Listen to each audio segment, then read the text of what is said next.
Welcome to the Church and Culture Podcast, a weekly discussion with Dr. James Emery White on the latest trends happening in culture and where and how the church should respond. Jim is the founding and senior pastor of Mecklenburg Community Church in Charlotte, North Carolina, president of Serious Times, a ministry devoted to exploring the intersection of faith and culture, former professor of theology and culture at Gordon Conwell Theological Seminary, where he also served as their fourth president, and the author of more than 20 books. I am your host, Alexis Dry, and I can't wait to dive into this week's conversation. All right, well, thank you for joining us today.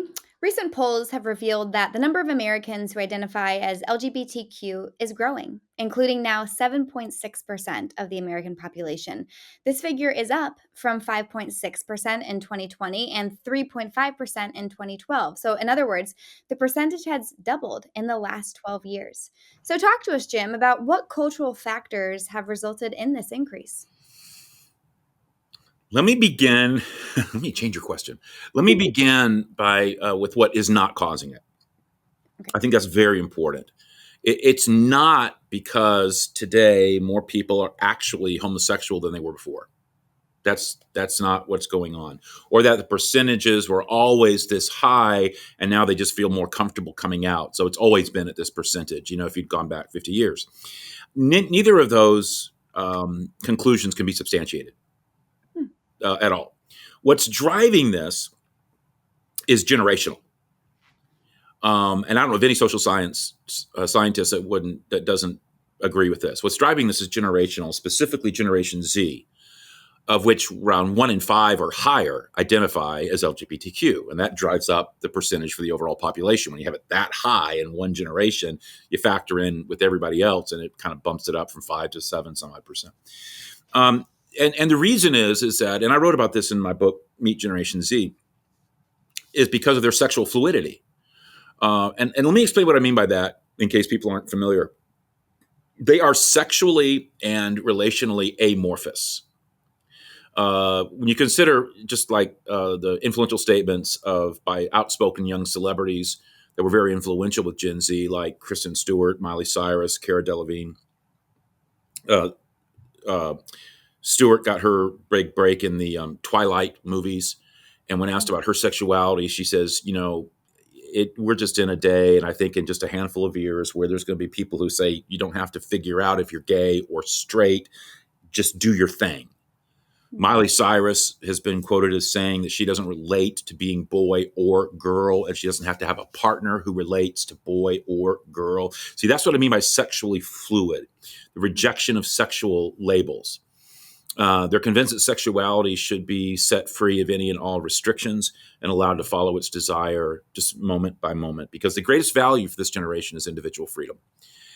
And so the rise in the number who embrace something other than a purely heterosexual identity is less a shift in actual sexual orientation as it is a new openness to all things sexual. And why is this happening? I mean, why is this sexual fluidity happening? Culture is best identified, I think, best defined as the world into which you were born and the world which was born into you. Those who are part of Generation Z and who have now entered adulthood. And Gallup considers these basically born between 1997 and 2003, who are now into like adulthood, would have been between the ages of, say, 12 and 18 years of age when the Supreme Court legalized gay marriage in 2015. That was the exact same year that former Olympian turned TV reality star Bruce Jenner publicly became Caitlyn Jenner. So all of this was happening right at this formative time. The cultural context, and there were other things that we could mention, but when you look at the cultural context, Generation Z, it's not a surprise that they've become sexually and relationally amorphous, refusing either the homosexual or the heterosexual label. They even refuse the male or female label. The idea is that all labels are repressive. All labels are binding and confining. Sexuality, in their thinking, should be set free of any and all restrictions and allowed to just follow its desire moment by moment, relationship by relationship, feeling by feeling. As more and more members of Generation Z enter adulthood, we can just expect those percentages. And again, not all of Generation Z has entered adulthood, but as more and more do, which is when we start surveying them, largely from like 18 on such matters. As more and more of that generation enters adulthood and gets surveyed, I think we can expect these percentages to continue to climb. As those self-identifying as something other than heterosexual. And again, fueled by increasing numbers of even younger members of Generation Z entering adulthood who have been shaped along these lines. But don't read into these findings that our growing cultural tolerance is finally allowing the true size of the LGBT community to come into focus. No, instead, read into these results, Gallup and Pew and others, that our post-Christian world and its individualistic, amoral embrace of all sexual choices has given birth to its first generation. And that generation is going to have an outsized influence on polling as it enters adulthood. I appreciate that explanation. And in fact, you may have just answered my follow-up question, but let me just pose it again in case you want to add something. Because when I was looking at the poll, I was interested, and related to what you said about the rejection of labels that's prominent with Gen Z, that of all of the different labels that they could have chosen, more than half, in fact, identified as bisexual. So I was curious as to whether that you think that is actually reflective of reality, or maybe if there are social pressures that make identifying as bisexual somewhat safer or more acceptable than identifying as, like you said, of lesbian or gay. What are your thoughts on that? Yeah, I mean, that fits the cultural analysis we just walked through, doesn't it? Namely, that in the rise of percentage of those who say they are LGBTQ, when you drill down on those, it's just misleading to say LGBTQ is increased by da da da da. Because when you drill down into the numbers, the vast majority of those who say LGBTQ, when you ask the follow-up question, the vast majority would claim to be bisexual, not purely homosexual, bisexual. It is doubtful that many are even truly bisexual. What they are is truly open, as we were talking about. And there is a difference for many to say you are bisexual, even though you may have never engaged in homoerotic behavior in your entire life. It's just the politically correct thing to say. It's the ideologically correct thing to say. It's like saying, oh, I don't want to be labeled, I'm just saying I'm bi. They've never had a homoerotic experience in their life, but they'll say they're bisexual because it's the ideologically popular thing to say. In fact, when you talk to many teenagers, they feel that they have to say that to be true to themselves. Or they'll even say that they have to, at least, maybe they feel like they'll tell you, I feel like I need to dabble in something bisexual just to make sure I'm not. Sure. And let's go further. This generation is being encouraged to embrace that identity, to be led to believe that, and to question that you may be something that you're not. You may be something that you're not. That's being really pushed on them. There's cultural pressure due to the sexual fluidity. A good book on that talks some about this, at least from the trans side of this, is Preston Sprinkle's book called Embodied, that we've talked about before. He tells the story of a young girl named Stephanie in that book, and how she grew up as a stereotypically feminine girl. She was on the autism spectrum. When she was 13 years old, she informed her mother she was transgender. Stephanie's declaration just seemed to come out of nowhere. There'd been no prior history of gender dysphoria, no tomboyish interests or behavior. Her mother did, however, find out that Stephanie had just heard a presentation about being transgender at her school, a school where over 5% of the student body population identified as transgender or non-binary. In the last few years, stories like Stephanie's have just grown tremendously. And some are calling the sudden rise of dysphoria in teens a significant and very real trend. Psychologists have even termed it rapid onset gender dysphoria, or ROGD. But it is a new phenomenon.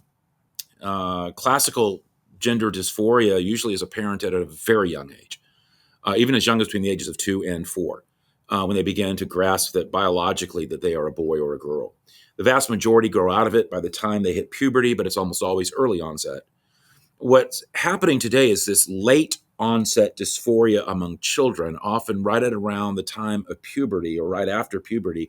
And it's seeing this massive leap, particularly among young female teenage girls. Research on ROGD, rapid onset gender dysphoria, among teens has found some really interesting dynamics if you are looking at things culturally. Few of the children showed any signs of gender dysphoria to their parents while they were growing up. Their new identities seemed to appear out of the blue. Many, if not all, of their friends at school were trans, and their coming out often followed one or more of their friends coming out as trans. Many of them became more popular or saw people get more popular after they came out as trans. They engaged in heavy online and social media activity, more than normal, surrounding their coming out. And many of them had other mental health issues that weren't being dealt with. So, all to say, there are some real issues with younger generations fueling all of this that I would argue are less sexual and instead are more cultural. Hmm. Well, it was also interesting alongside this poll to read the results of another poll that was conducted by PRRI, and it measured American support of LGBTQ rights. And it found that while most Americans do continue to support LGBTQ rights, at least broadly, religious Americans are declining in their support of LGBTQ issues, at least specific ones, including things like same sex marriage, non discrimination protections, compelling business owners to serve LGBTQ people in specific circumstances. The CEO of PRRI found these results surprising. Do you find them surprising? I was surprised and I wasn't surprised, and I'll tell you how I fell into both categories. On the surface of things, I was surprised. The success of the effort for mainstream acceptance of all things LGBTQ has been stunning culturally. I mean, it's just stunning. So if there to be any dip in that support was surprising to me. But under the surface of things, looking at it more deeply, I wasn't surprised, largely because of what I would call the cultural overreach of the effort. Because other polls and things I've shown, it's not just been the religious community feeling this way, but the secular community as well, having some pushback on certain aspects of the LGBTQ agenda, and I'll get to that. But if you've been around as long as I have, you've seen this progression culturally, the debate for decades now. Early on, it was all about love. How can you denounce a loving relationship? The goal was simply acceptance. And that they said, that's all we're after. We don't want to bother you. Don't bother us. We just want the ability to pursue this romance. It was very compelling to the minds and spirits of many, even if they disagreed morally with the lifestyle. But then it didn't help that the early response of some Christians, particularly the religious right, say of the 70s and 80s, just reacted with hate and toward the community. And so it was like love versus hate. Well, which do you think is going to be more popular? But then the agenda changed.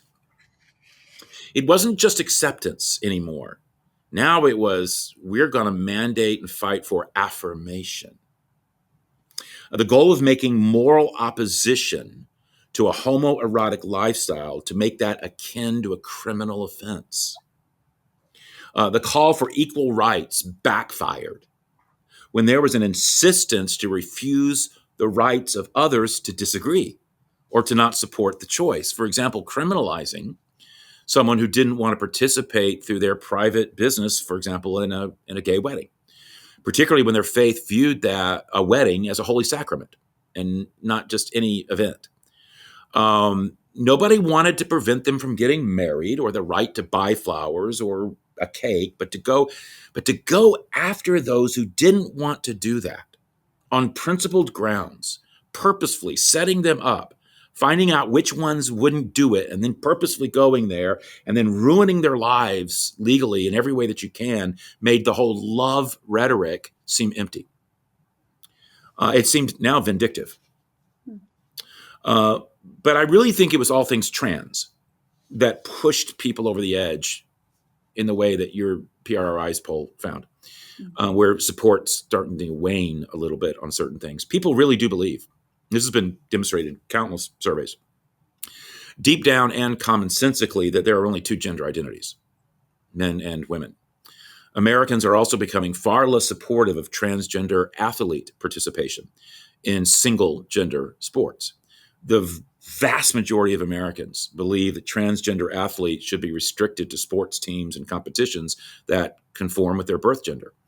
Americans see the issue as having less to do with transgender civil rights and more to do with competitive fairness. Even among those who knew a transgender person, support has fallen for transgender athletes being able to compete with teams aligning with their true gender identity. The majority also believe that changing one's gender is morally wrong. I mean, just the polling on that. And increasingly, the secular medical community is coming out and is being increasingly against medical intervention, such as puberty blockers for gender dysphoria among minors. Ironically, the supposedly much more secular Europe are the first to say, this isn't morally right, we don't need to be doing this, and now that's starting to affect American medical sensibilities. So in many ways, the T in all things LGBTQ has been a bit of a stumbling block. But the rationale that has fueled the acceptance of all things LGBTQ can't find a way out of it. It's almost like, okay, we built an agenda, we built a rationale, we built an argument for homosexuality with this way of thinking. The T got attached to it with the same thinking, so we can't denounce it. But, it's just having a much harder time in the average person's psyche. So so I'm not, and for those reasons, I'm not surprised that people are kind of going, okay, time out for a minute. This started one way and it's starting to go another way, and this may not be the way I wanted to go. Well, and saying time out and trying to figure out when to do that and how to do it, it's sticky. I want to talk about navigating that tension between the rise of LGBTQ individuals, or at least polling, right? And the decrease of religious support. Obviously, the church, as you mentioned, doesn't have a great reputation in its treatment of those in the LGBT community, and that's quite an understatement. And in response, I feel like in guilt, many Christians are responding with kind of this full-throttled support of all things LGBTQ. But the PRRI poll said that not all are responding with quite as wide of a net of support anymore. So what determines, or what should determine for Christians, where to draw that line between acceptance and affirmation? Yeah, well, I mean, you just nailed it. You just nailed it. We have to challenge the idea that acceptance has to mean affirmation. We have to resist that culturally, not just as Christians, but that's just kind of philosophy almost 101. We have to, just being a civil society, you can't function if acceptance and affirmation become synonymous with one another in terms of living together as individuals in a society with all kinds of differences. To have someone say, but let's take it to the Christian standpoint, to have someone say to us, that as Christians, the only acceptance that you will accept is acceptance that is affirmation based. That you're going to approve of this. That's what it means to accept me. You approve of me. And if you don't approve, if you don't affirm, then you don't accept. That we have to say, whoa. No. I reject that. I will not accept that. And I do not agree. That is being unfair to someone like, for example, me. And that's as unfair to me as a Christian. As Christians, you would say used to be unfair to you. The LGBTQ community rebelled against those who wanted to single out and criminalize their lifestyle. But you can't cry foul at that and then turn around and criminalize those who disagree with your lifestyle and say that the only way that you can have acceptance and tolerance is if we affirm your lifestyle. As we've talked about before, this really does come down to a misunderstanding of the very idea of tolerance that we need to get back to. And it's worth a quick review. There's three kinds of tolerance. The first is legal tolerance. This has to do with our basic First Amendment rights to believe what we want to believe. There's nothing in the Christian faith, nothing in the scriptures that goes against that. The Bible's a great advocate of legal tolerance and is the basis for our current legal system of tolerance. The second is social or cultural tolerance. This is accepting someone as who they are, regardless of what they believe. loving them, caring about them, being open to them relationally. There's nothing in the Christian faith against that either. If Jesus stood for anything, it was open, loving acceptance of others as people who mattered to God. The third type of tolerance is intellectual tolerance. This is accepting what somebody believes as right, regardless of what you believe or think is right. And it's only in that sense that the Christian faith would be considered intolerant, because Jesus, for example, did not believe that everything and everyone was right. The Bible clearly holds to the idea that there is right, there is wrong, there is true, there is false, there is moral, there is immoral. And that's the way everybody feels. We can have fun conversations and robust conversations about what is true, what is moral, but that things are one or the other is really not a debate. And for that reason, whenever I talk about this, I always say, listen, nobody believes in intellectual tolerance. You believe in social tolerance, cultural tolerance, but nobody believes in intellectual tolerance, that there is no right or wrong, that that it doesn't, nothing matters.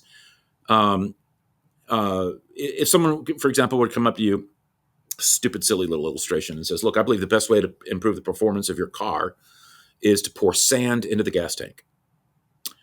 Now, I can be tolerant of that person legally and relationally without buying into what he says. I can say, you know what? I think you have every right to pour sand into your car. I will fight for your right to pour sand into your car. It's your car. If that's what you want to do, have at it. I'm not going to get all worked up and try to stop you legally from doing it. I mean, have at it. And I'm still going to come over to your house this weekend. We're going to watch the game together because you're my friend. This doesn't impact us socially at all. But me being legally tolerant and socially tolerant doesn't mean I'm going to be intellectually tolerant about that. I'm still going to tell you I don't agree. And I'm not going to put sand in my car. And I don't mind telling you that. Much less, let me go ahead and warn you, I'm going to advise other drivers that I don't think they should either. And I'll go further. I'm going to get really upset and mad, and I will resist you trying to make it so that I have to affirm sand in car as an option, or that somehow I get forced into putting sand into my car. If that's your end game, well then, my goodness, where it's not just about acceptance or legality, but the desire to criminalize any denunciation and force others to participate or affirm in your lifestyle choices, we're into an entirely different territory. So it's one thing to be against homosexuality and to affirm that the Bible rejects the practice of same-sex lifestyle, which I believe it does. But it is another to be against homosexuals, which I do not embrace, or people who would consider themselves homosexual in orientation. I think that's those are two different things. And I can be accepting of you, and I can be loving toward you, and I can hold to that dynamic. And I hope we can all uphold that together. Well, forgive me if I'm kind of belaboring this point, but you answered, well, thank you for answering that question, but I kind of want you to answer it again, maybe, but this time specific to the church. For example, I think members of the LGBT community can get quite confused, if not maybe disillusioned, by the seeming double standard of being fully welcomed into some church congregations, but then barred from such things as leadership roles or membership, not being able to be married by a pastor, so on. It's kind of church specific sometimes, but how can churches do a better job of knowing not only where to draw that line, but also how to communicate that in a way that doesn't come across as hypocritical? Yeah, no, I mean, this is so important. Let's make some things clear. Let me make some things clear, at least for my sake. As a follower of Christ, as a pastor, as a Christian leader, I have publicly in the past, and many times when I talk about this, will just ask for forgiveness from the LGBT community, from the way Christians and Christian organizations have often treated them historically. I have seen anger, even hatred among Christians toward gays and lesbians that is absolutely repulsive and repugnant to me. And it is repulsive and repugnant to Christ. There was an us versus them mentality, as if war has been declared, a spirit manifested that shows nothing but contempt. Not so much now, but there used to be, the calls of homophobia were warranted. There was an irrational fear among some. And even when and again, being at my age, I remember when 9/11 happened or when Hurricane Katrina hit, which really wasn't that long ago, but I'm surprised how many people on our staff don't remember 9/11. And then I have to do the math. It's like, well, yeah, they weren't born or they were very young. But many people at the time said it was God's judgment on homosexuals or on those who support homosexuality. Just atrocious. That's a character slander against God, and his heart. And from those who lead movements to try and get gays fired from public office, to people who want to keep them away from fair housing or employment opportunities. People who use phrases like fag or faggots or hold up signs at funerals that say God hates fags. That's sin against them. Mm-hmm. That is sin. That just needs to be said. Another thing that I think is important to say is that I want them to know, and I have done this. Say, look, you need to know that you matter to God. You really do. I would say, and I have said in the past, look, he loves you. He cares about you. He has a plan for your life. You're one of his precious children. Your orientation, and yes, I believe it is for many their orientation, not simply a random choice they just made one day out of the blue. It doesn't make them a second-class person to God. And then the last thing I say to them is, look, I say, you matter to me. Just personally. Pastors and other Christian leaders haven't always made that very clear. And this started at a very early stage for me in terms of my role and life in ministry. I'll tell you a couple of just quick personal stories about how this got cemented in me at a very early stage. We're talking over 40 years ago or so. I remember that right after I became a Christian, I had a friend in college who was probably the most openly gay guy on the campus. And I really liked this guy. I remember we were walking from class one day because we were both communications majors and we had a class together. And we were in the middle of a discussion. And he lived off campus and we were near his apartment, and he said, look, you just want to come in and, have a drink and we can finish this conversation, because we were really kind of into it. So we went inside, and a lot of our conversation was on the spiritual side of things. I was trying to explain my own decision for Christ, which had been a fairly recent one. And he was very much in objection to all things related to the Christian faith. Well, I always remember, though, after we kind of wrapped it up and we finished, and I just said, look, I got to run. I've got another class I got to get to. And this is what he said to me as I was walking out the door. He just paused me a little bit. He says, Jim, you're the first Christian who's ever come into my apartment and was just willing to sit and talk with me. Thank you. I was stunned by that. All he had ever experienced was rejection. Fast forward a couple of years, and I'll never forget receiving. I was in what they called a seminary pastorate, which is like a church that, if you were lucky, if you were in seminary, you got a role at a church, and if you won the lottery, you got to be you somehow finagled pastoring a church while you were in seminary. I was pastor of a church, and I got a call from a funeral home in southern Indiana where I served as a pastor during my seminary years. And a young man who was not connected with the church had died of an AIDS-related illness. Keep in mind, this is over 35 years ago. The stigma and fear of AIDS was palpable. On behalf of the family, the funeral home had contacted pastor after pastor in the area. After finding out the details, every pastor they called had refused to even meet with the family, much less to serve them at the funeral service. Finally, they came to me, a young seminary kid, and they asked if I would officiate at the funeral. And I said, well, of course. And they said, well, we should explain to you how this person died. And they wondered if after they explained, if I'd still be willing to do it. And I said, well, of course. And they said, really? No, he died of, I get it. I'm happy to serve. And I can honestly tell you that it never even entered my mind not to serve this family. And I was disgusted and I was ashamed of my fellow pastors for not serving that family during a time of grief. And I don't care how the person died. You're dealing with a grieving family. You're dealing with what's wrong with you? I mean, that was my thinking. I knew then, again, some 35 or more years ago, that something was wrong with our attitudes and wrong with our spirits. So when I say to someone, and I've got 1,000 stories since of things, but when I say to some of the LGBTQ community that they matter to me, it's not rhetoric. They really do, deeply, deeply. And I want them to know that they matter to our church. As a church from day one, there has been an atmosphere of acceptance for everyone who wants to come and explore what the Christian faith could mean for their lives, including those from the gay community. In fact, and we took some heat for this actually early on. Before you joined staff, Lex, we were one of the first churches in the U.S.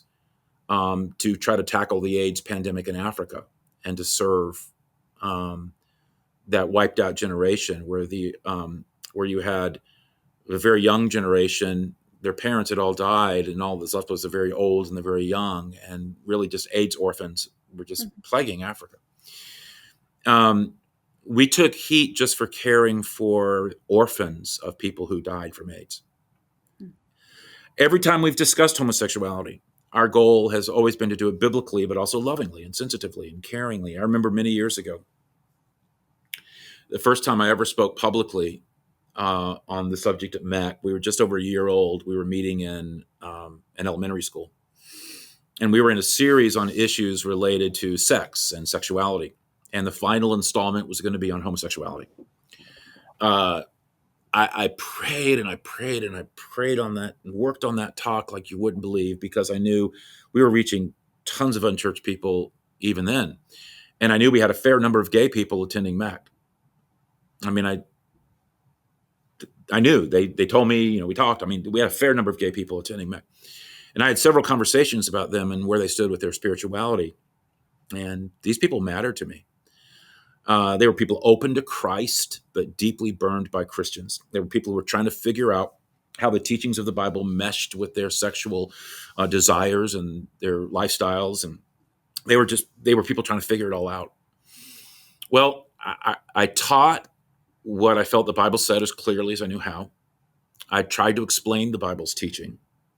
And that's always been a mark of something I've always tried to do, not just what does the Bible say, but here's why. Here's why it matters. Here's what it can mean for your lives. Here's the vision that the Bible's trying to cast for all of us, gay or straight.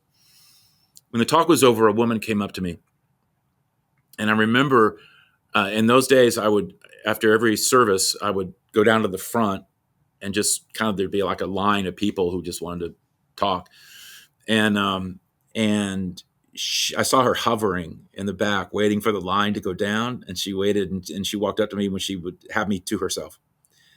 And she just walked up to me. I'll never forget what she said. Her first line was, "Well, I'm one of your lesbian fans." And she said, "I had a pretty good idea what you were going to say today. But what I didn't know was how you were going to say it. And I just want to say thank you." And then she hugged me. And I then saw that she had bought 5 or 6 cassette tapes of the message. It was cassette tapes back then to give to her friends. And you have no idea how much that meant to me and what a personal victory that was for me.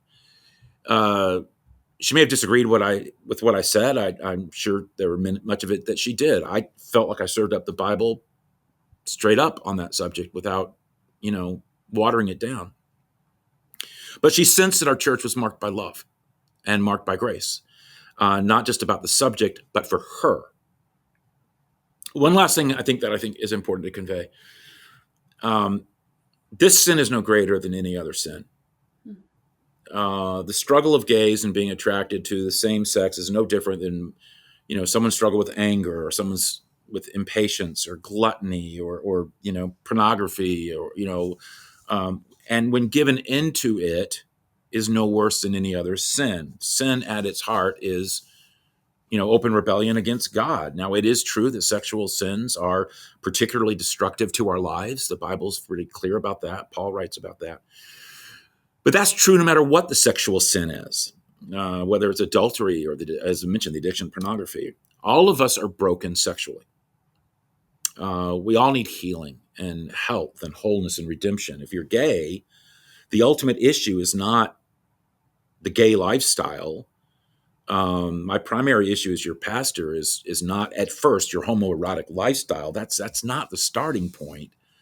The first and most important issue is not that you straighten yourself out in that area, and then I'll be happy to talk to you about Jesus. Most important thing is your relationship with Jesus. Let's get that settled. Come to Christ, and then let's see, because you're going to see how he applies to all kinds of things, including your sexuality and including your sexual choices. But, it's pointless for me to talk about that before you've settled where you stand with Jesus. Mm-hmm. It's not like clean up your act and, and then we'll talk about bringing Jesus into your life. You don't see Jesus working that way at all. Mm-hmm.